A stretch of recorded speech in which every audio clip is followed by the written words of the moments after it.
The trial of Pilate. According to Book of John, after being arrested and after a preliminary trial by the Jewish leaders, Jesus was sent to Pilate, the Roman proconsul of Jerusalem, for an official and governmental court to be held and his execution sentence to be ratified by consul. During the trial, Pilate asks some questions from Christ, and Jesus gives some answers in his defense. One of Pilate's questions, and probably the most important one, was that whether Jesus claims to be king or not, and what he has done that the Jewish leaders have sent him to Pilate.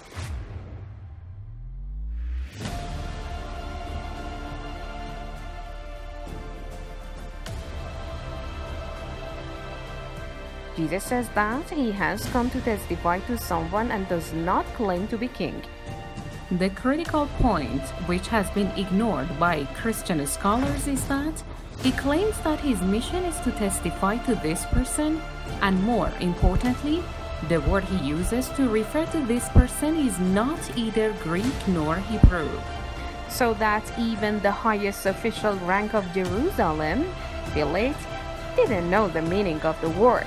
He didn't even know if it is a name of a person. The accounts of the other three Gospels, including Matthew, Mark, and Luke, are very different from the account of John. In these three Gospels, Jesus does not defend himself and never says his mission is the testimony of truth. This fact has raised the importance of the subject. Let's read John's account of the trial. John, chapter 18, Old Translation, 33. Pilate then went back inside the palace, summoned Jesus, and asked him, "Are you the king of the Jews?" 34. "Is that your own idea?" Jesus asked. "Or did others talk to you about me?" 35. "Am I a Jew?" Pilate replied, "Your own people and chief priests handed you over to me. What is it you have done?" 36. Jesus said, "My kingdom is not of this world. If it were, my servants would fight to prevent my arrest by the Jewish leaders. But now my kingdom is from another place." 37. "You are a king then," said Pilate. Jesus answered, "You say that I am a king. In fact, the reason I was born and came into the world is to testify to the truth. Everyone on the side of truth listens to me." 38. "What is truth?" retorted Pilate. With this, he went out again to the Jews gathered there and said, "I find no basis for a charge against him." Assuming that this trial's report is valid, we have to admit that what Jesus said here is really amazing. It may be concluded from these verses that Jesus Christ, peace be upon him, has denied the claim to be king, and that is why Pilate acquitted him. Note that for Pilate, the important point was that whether Jesus claimed to be king or not. This was absolutely crucial for the Romans. They knew that Jews were expecting someone who would lead them and would take the rulership from the hands of the Romans. In other words, Romans were very alert about rebellion against their rule. That is why Pilate repeats his question twice, and Jesus denies the charge that he has claimed to be king. Pilate wants to know what Jesus has done that Jewish leaders has brought him before the court of law. If Christians had paid attention to the answer of Jesus, the world of Christianity would have taken a different form.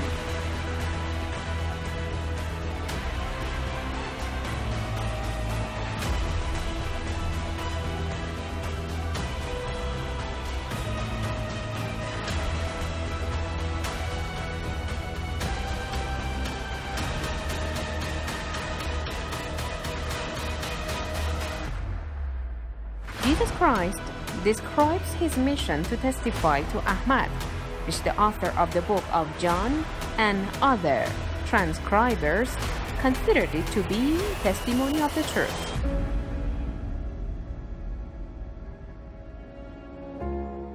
Another important point in this trial is the way Jesus Christ answers the questions.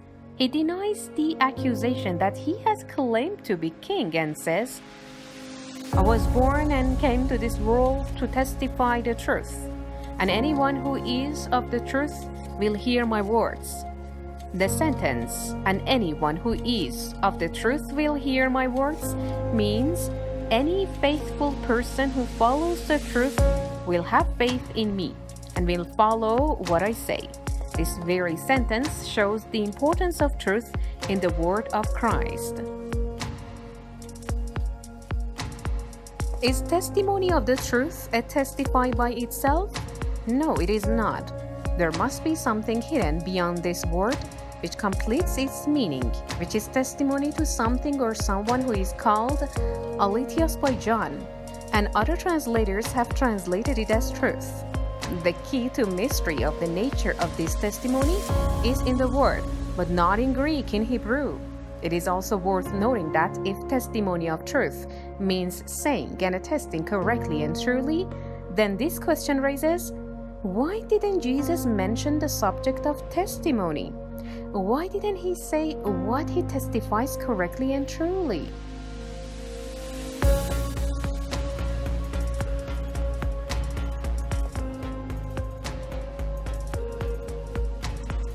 Imagine you are in a trial to testify about an event.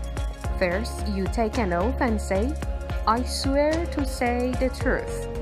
Here, nothing is said about the subject of testimony, but it has been just pointed out that I will testify truly. Now, in the case of testimony of Christ, if testimony of the truth means true testimony, then what is the subject of the testimony? If we make such an assumption, then the subject of the Christ's testimony was never mentioned during the trial. Therefore, Jesus did not mean to testify truly, but he meant to testify to someone whom the book of John has translated as aletheos, meaning the truth. By careful examination of this word, we may easily understand that Christ meant the coming of Ahmad, which is translated as testimony of truth in Greek version of Gospel of John. Reading the following conversations between Christ and Pilate suffices to prove this. Where Pilate asks, "What is the truth?" it indicates that he didn't know the meaning of the word, which is of course natural, since the word uttered by Christ was unknown to him. It should be stressed again that if the Christ's point was to testify truly, then Pilate should have asked, "What is the testimony?" instead of asking, "What is the truth?" It is not reasonable to expect that highest official rank of a city doesn't understand the meaning of the word truth, unless it is uttered in an unfamiliar language. Additionally, why didn't the council ask what it is that you testify truly? Because he reckoned correctly that Christ's point was not to testify truly, but to testify to. That's why his question is about the nature of this vague word. The strangest point is that Christ leaves the question of counsel unanswered, and Pilate shows no reaction. How may an accused ignore such an important question raised by the governor of a city without any reaction by the governor? Pilate put the Christ on the trial to learn more about his arguments and goals. This exchange of questions and answers between judge and defendant is a matter of life and death. The judge is seeking to hear the words of accused and to find out what he has done. If the Christ's response is that he has not done and will not do anything wrong except true testimony, then Roman council should have asked that, "What or who is your true testimony about?" But the governor asked what the truth is because he didn't understand the meaning of the word truth. Let's not forget that the defendant here is not an ordinary person. He's a man sent by God to guide people. Why did he leave such an important question unanswered?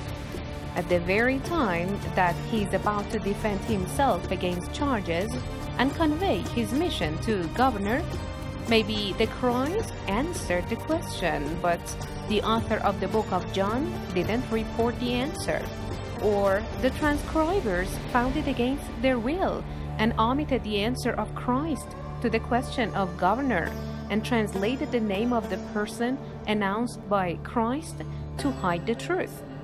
In order to find the truth, we have no choice but to reconstruct the trial scene and find the missing pieces of this puzzle and complete the picture. The picture resulted from reconstruction of trial scene highlights the extraordinary importance of the person referred and testified by Christ. We know that Jesus Christ, peace be upon him, spoke in Hebrew and Aramaic, and he used to speak Greek only when he was addressing the Romans.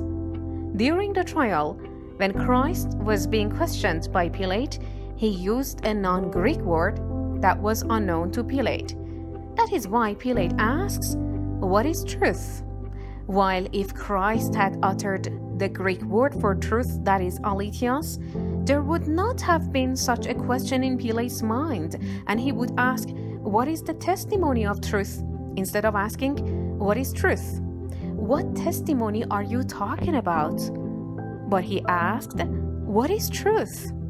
And probably when he found out that such a testimony is not an offense, the very piece of the puzzle which is missed, he acquitted the Christ. The fact that the answer of Christ to the last question of Pilate is missing suggests many things. The answer was not agreeable for those who was charged to compile and preserve the book of John. Therefore, they deemed it fit to close the story of trial unfinished.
International Institute, uncovering the truth.